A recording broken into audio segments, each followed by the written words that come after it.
Okay, so I just shared a series of videos on my Instagram feed, but I figured I should go ahead and make an actual video because I have put out videos on how to design this and figured this would be a good example, benchtop example.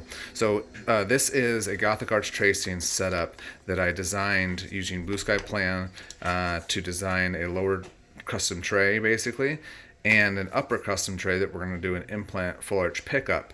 So basically called these implants and line them up to the existing. I didn't place the implants, but I brought in the models and created guide holes like it would be an implant guide, but truly I'm just going to place the impression post through this, do a custom tray impression, border mold it. She has almost no vestibule, no real palate to discern, and this is going to be a palateless bar over denture. So anyway, we'll use this as the custom tray. Also get the implants. It's got a strike plate right here, this flat surface. This screw, which I printed it two ways. One was on a platform, and one was directly in the print bed. The problem is the print bed, everything in contact with the printer gets smushed because it overcures it, so it adheres. So you can see some distortion and wonkiness to it. So I wanted to try it, but it didn't. I've used it this way in the past, but I wanted to try the single support, and I think I'm going to switch to that method because it actually leaves me a little tracer. So anyway, I'm holding the camera and doing this, so bear with me. And my hands are so dry right now. This time of year, so much hand sanitizer. So now we've got it threaded in there. You can thread it up and down to determine VDO.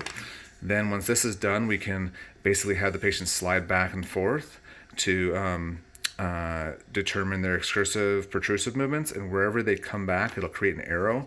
The arrow, the apex of the arrow is CR, centric relation. So then we make a little indent with a burr in there so they can find it and they drop into it, take a bite relation. We now have a custom tray. We have their VDO determined and we have their CR determined, so they can send off to the lab and have them, skip a few steps.